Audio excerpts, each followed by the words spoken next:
Hello and what is going on today, guys? Tomcat here, and today we are back in Forza Horizon 3 and we're going to be talking about some cars that were leaked back in, I believe, July. And basically, we all thought they were going to come to Horizon 3 and they didn't, but there's different rumors that I want to go over about these particular cars, and I wanted to talk to you guys about the rumors that have been going around and some that I've come up with on my own.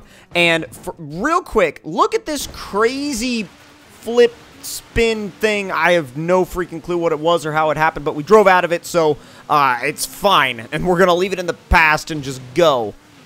Now, since the Hoonigan car pack has come out, we've seen most of the cars that were involved in that leak. Now, there's a couple of cars that we haven't seen. Like, there was a little bit of controversy around the Chair Slayer drift car, which had been going around because it had been mentioned on a podcast. But, I mean, other than that, most of the cars that were mentioned in the leak did come into the game. However, there's also the Peugeot Pikes Peak car, which, the hill climb car, which also didn't appear, and a few different things as well, which may or may not have been related to the Hoonigan car pack, but were, but we assumed at the time were intended for Horizon 3. Now, I'm not sure if these are still intended to come to Horizon 3 or if they've been postponed and pushed for Motorsport 7. So, I think that there's two ways that could go, right? There's two ways that could go in terms of, one is that they only had time to get a certain amount of cars out for Horizon 3 and realized with Forza 7 coming that they may have wanted to save the other cars for Forza 7, or they may have planned for the cars to be in Forza 7 all along and release some of them here and some of them there. Now, the only thing, though, is why would they be part of Horizon 3's, why would they be part of quote-unquote Horizon 3's code if they were intended for Motorsport 7 all along? So that makes me think that there's also a possibility, maybe, of there being more cars later down the road for Horizon 3, possibly, because this game still there's still another year before a Horizon game comes out. So we've got, we're gonna have 2 years to play with Motorsport 7 before another, hopefully before another Motorsport game comes out, and then we'll have. And then next year, 2018, hopefully, if they follow the same schedule that they have been for the last few years, will be another another Horizon game. So with that being said, is there a possibility of continued support for Horizon 3? Well, yeah, because it's different teams that work on the game. So I think there's still potential for to see more Horizon 3 cars, because there's definitely going to be people that are going to stick with Horizon 3 that may not necessarily be interested in the motorsport side of Forza. They may want to stick with Horizon 3 and wait until the next installment in the Horizon series, because that's just what they prefer. They prefer the open world, they prefer the gameplay style, and that's just what they want to stick with. And that's perfectly understandable if that's where you're coming from in terms of these games. If you latched on to the Horizon series and you really like it and that's your jam, stick with it. If you really like the game and that's like what you enjoy playing and what you want to stick with, go for it, dude. Stick with it, because Horizon is a really, really fun game, and it's an amazing game to play with friends. And you can even, you can have a ton of fun even in single player by yourself. So, I think there is a chance that these could possibly at some point appear in Horizon 3. Now, there's also one more possibility, and that is the possibility that they could appear in both games. Maybe Horizon 3 first, and then Motorsport 7 after, or vice versa. But at the end of the day, like, that wouldn't really, it would surprise me. It would surprise me if they did like a staggered release thing. It wouldn't really make sense to me, or it doesn't make sense to me in my head why that would be a consideration. But, I mean, hey, stranger things have happened, in video games and DLC releases and stuff like that. But, I mean, so I guess you can't, you can't discount it and you can't count it out.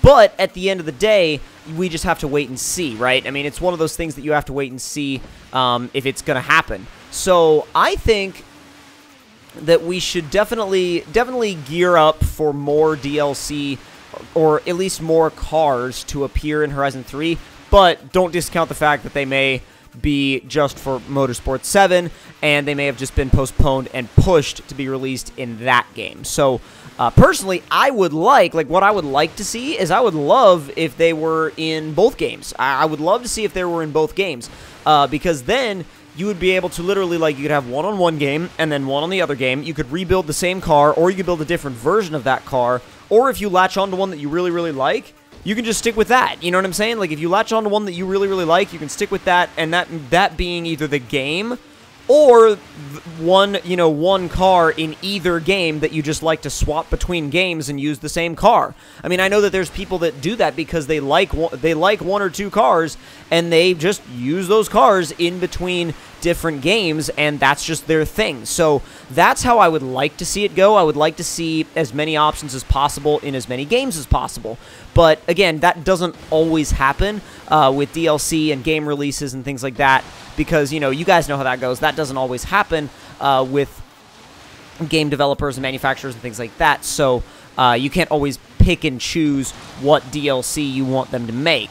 But we can definitely, either hope for those DLCs that we want, or we can let them know on a platform like Twitter. People like to do that. People like to do that, and sometimes it works. So yeah, that's I think what it comes down to, at least the bottom line for these DLCs, or at least these cars that did not appear. Now, real quick, I did want to say that I had a track day yesterday and in the S2000, and it was just, dude, it did awesome. We were at Road Atlanta, and we were, dude, oh my god, we were having an absolute blast. Like, my run group was great. It was like the intermediate run group, and dude, some of the cars that we had, it was so cool because we had such a great variety of cars, and at the end of the day, they let the intermediate group and the advanced group run together. And dude, oh my god, I mean, it was a big grid, but running all of those cars together at the same time was an absolute blast. Like, with the intermediate guys and the advanced guys on the track at the same time. I mean, we had some we actually had a couple of stock cars that had competed in the NASCAR circuit back in 07 that some guys had privately purchased and brought them out to a track day at Road Atlanta. I mean, how cool is that? We had an ACR X out on the track. Dude, oh my god.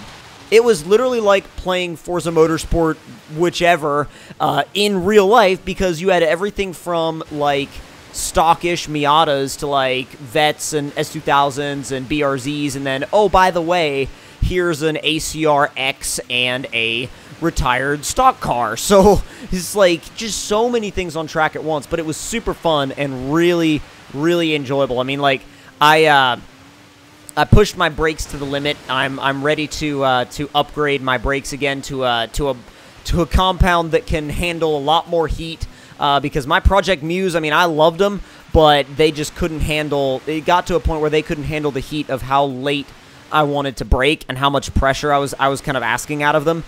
They just couldn't handle it after a while. So it's time for a set of most likely WinMax W5s is what I'll be putting on the car, and that should be able to hold up. If not, we might go to something even higher up.